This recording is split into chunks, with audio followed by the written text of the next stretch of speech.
हाल ही में एक रिपोर्ट सामने आई है जिसमें दावा किया गया है कि पाकिस्तान और बांग्लादेश से भी ज्यादा भुखमरी भारत में है। जी हाँ, यह दावा किया गया है ग्लोबल हंगर इंडेक्स में। इसमें 125 देशों की लिस्ट में भारत 111वें नंबर पर है। लेकिन ऐसा पहली बार नहीं हुआ है। साल 2022 में भी इंडिया 121 देशों की लिस्ट में 107वें नंबर पर था। साल 2021 में 101वें नंबर पर, जबकि साल 2022 में 94वें नंबर पर। यानी कि इस रिपोर्ट के मुताबिक भारत में साल दर साल भुखमरी बढ़ती ही जा रही है और रैंकिंग लगातार गिर रही है। अब अगर पिछले साल से ही कंपेयर किया जाए तो भारत 4 देशों से और पिछड़ चुका है।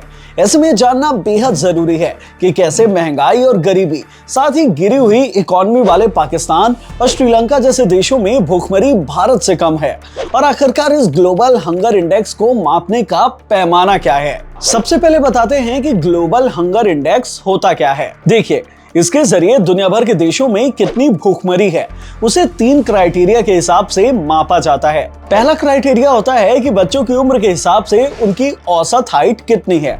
दूसरा क्राइटेरिया है कि बच्चों की उम्र के हिसाब से उनका औसत वजन कितना है। और तीसरा क्राइटेरिया है बाल मृत्यु दर, जिसमें देखा जाता है कि 5 साल से कम उम्र के कितने बच्चों की असमय मृत्यु हो जाती है। यहाँ सबसे इंपॉर्टेंट बात यह है कि इन तीनों क्राइटेरिया में सिर्फ 5 साल से कम उम्र के बच्चों को शामिल करके रिसर्च किया जाता है और नंबर दिए जाते हैं। अगर कोई देश 0 नंबर पाता है तो उसका मतलब यह है कि वहां की स्थिति अभी काफी अच्छी है, लेकिन अगर स्कोर 100 है तो स्थिति बेहद गंभीर हो जाती है। ये तो ही हंगर इंडेक्स की बात। अब आपको बताते हैं कि आखिरकार भारत इस इंडेक्स में पिछड़ कैसे गया है। हंगर इंडेक्स की रिपोर्ट ये बताती है कि भारत के बच्चों में वेस्टिंग रेट दुनिया में सबसे ज्यादा है। यानी कि भारत में अभी 5 साल से कम उम्र के जितने बच्चे हैं उनमें से 35.5% ऐसे बच्चे हैं जिनकी हाइट और वेट उनके उम्र के हिसाब से काफी कम है।